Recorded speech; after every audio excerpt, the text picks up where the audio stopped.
Assalamualaikum warahmatullahi wabarakatuh, Bapak dan Ibu. Ini adalah lanjutan aftermarket close untuk penutupan tanggal 30 Agustus. Jadi format baru kita pecah-pecah video alertnya supaya lebih lumayan pembahasannya dan Bapak Ibu bisa memilih yang mungkin butuh saham ini dan butuh saham yang itu. Oke, sekarang kita akan lanjutkan khusus pembahasan untuk saham alert yang pertama adalah TWR. Tadi OMED sudah dibahas, jadi kita mulai pembahasannya adalah alert TOWR. Kenapa begitu? Karena ternyata banyak juga orang yang menonton video ini tapi dia tidak menggunakan robot, jadi dia ingin lebih detail tahu. Nggak apa-apa lah ya. Ada jadi TOWR, jadi saya tidak terburu-buru juga ya, lebih enak. Kadang-kadang saya butuh untuk membahas weekly. Oke. Oke, ini TOWR, Bapak Ibu bisa lihat dia alertnya boleh dikatakan fresh ini Bapak Ibu. TOWR ini fresh. Jadi saham-saham fresh itu bisa kita jadikan incaran. Oke, alert dia fresh, kita lihat dengan Speedo TOWR.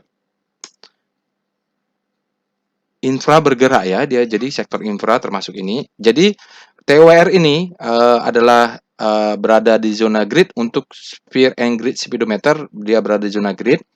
Artinya ini demand lebih besar daripada supply. Oke. Itu dia Bapak Ibu. Oke. Nah, ini kalau dia dipisah begini, saya tidak terlalu buru-buru. Kalau memang membutuhkan analisa untuk weekly, kita akan lihat weekly. Kita lihat star TOWR. Jadi saya juga nyaman dalam menyampaikan analisa, juga tidak panjang-panjang juga karena hanya khusus sahamnya. Lihat, TOWR ini adalah rotasi bintang saham TOWR. Jadi dia saham TOWR ini bergerak dari panic, terus crossing di sini. Ya, crossing sudah masuk. Sekarang dia terjadi akselerasi. Ini disebut dengan habis panic terbitlah hope. Paniknya masih ada, tapi hope-nya terus muncul. Jadi bisa bergerak ke sana. Sementara sektor infra dari kemarin-kemarin memang sudah leading sebelum ada pengumuman jasa marga, yang lain-lainnya. Ganti-gantian mereka ya, Wika sempat gerak jadi infra, sektornya bergerak ke atas terus. Nah, ini tower juga kalau habis panik, maka dia akan menyusul ke hope, mudah-mudahan. Lalu dia akan bergerak ke grid. Nah, kalau udah di grid, nanti kita berhati-hati. Nah, ini saya lebih nyaman karena saya bisa menganalisa saham weekly-nya. W-star TOWR. Tidak akan selengkap analisa yang seperti biasa, tapi dengan ada waktu luang, saya bisa menganalisa weekly-nya. Oke, weekly bergerak di zona hope, tapi dia melemah menuju panic ya. Jadi ini dari sini sebenarnya menuju panic, tidak ada power price yang mengangkat ke atas, momentumnya juga jatuh. Tetapi di sini kita lihat terjadi kepanikan, fear-nya masuk, supply masuk. Tapi di sini mulai terjadi perlambatan. Towernya sudah mulai berhenti di weekly. Dia bisa saja balik lagi ke sana atau balik berputar ke bawah kalau momentumnya jatuh ya, nih lagi ke atas. Tapi ini yang pasti pelemahan menuju paniknya mulai stop itu weekly. Oke, nah kita akan masuk ke VPA weekly TOWR. Jadi enak, saya lebih nyaman membahas weekly-nya karena kalau nggak bahas weekly tuh kayaknya ada yang kurang aja kayak. Oke, di sini afters bar ya, Bapak Ibu. Ini afters bar, dia tujuh ke bawah, lalu di retest sekali dia turun. Ini disebut marking down, ini adalah bottoming.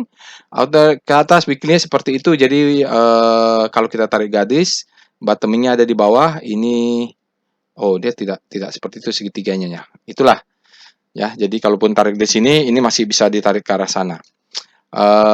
Yang kita tunggu adalah dia break 130 ini, maka patternnya mulai bottoming di sini, dia tidak membentuk new low dan dia mulai membentuk new high. Jadi dia break dulu 130, baru langkah berikutnya dia break 1300. Jadi seperti itulah. Untuk weekly-nya, volumenya belum bisa kita analisa, tapi dia sudah ada indikasi demo indicate strength. Mudah-mudahan hari Jumat sudah naik. Menariknya gini, dia kan sideways nih. Nah, ini ya sudah BDT-nya sudah terjadi akumulasi. Jadi, mau naik, mau turun, pelan-pelan ada akumulasi. Itu yang pentingnya kalau kita melihat analisa volume di weekly ya. Jadi, walaupun tidak kelihatan di sini, dari sini juga memberikan gambaran sebenarnya terjadi akumulasi di TOWR. Cuman memang dia ya satu lah namanya ini ya Bapak Ibu ya. Jadi harus membentuk new high. Oke, itu weekly-nya. Sekarang kita lihat VPA daily-nya TOWR. Oke. Ya, jadi kalau kita bacanya ini adalah bottoming ya, Bapak Ibu, selain climax, auto reaction secondary test. Fase A sudah terjadi, the best time for buying, fase B yang nggak kelihatan di sini ya. Mungkin ini second chance to buy ya, Bapak Ibu. Atau sebenarnya di sini fase B yang nggak kelihatan ya. Oke. Ya, kalau pasang stop loss di sini sudah kena stop loss ini. Pattern-nya harusnya sudah baru. Tapi kalau main di weekly belum. Sekarang kita anggaplah bottomnya di sini ya. Ini ada low, ini adalah high, high low, sekarang higher high. Jadi kalau kita beli stop loss-nya ada di bawah ini ya Bapak Ibu. Ini berapa nih? Pokoknya 995 kurang 2 tick mungkin 985 ya. Stop loss. Karena ini aja jadi stop loss, ini juga bisa. Ya, kalau kita lihat karena dia ledakan volume ya. Menarik ini ledakan volume. Jadi sekaligus saya tidak perlu membuat analisa ledakan volume lagi. Oke. VBP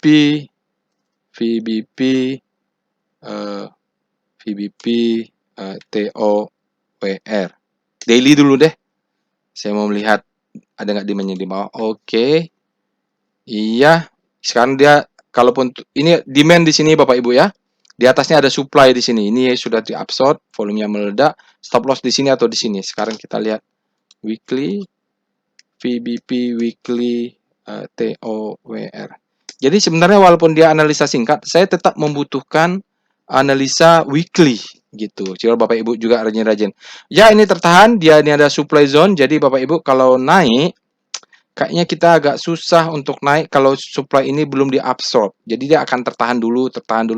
Kalau jebol supply di sini baru dia akan naik ke atas. Oke, saya rasa itu satu lagi wave ya. Wave TOWR. Wave-nya juga kita masih membutuhkan dia membentuk new higher high di sini dan semoga ininya naik ke atas. Ya, hajar kirinya juga kelihatan. Oke, itu saja Bapak Ibu ya. Terima kasih. Kita lanjutkan dengan video yang lainnya.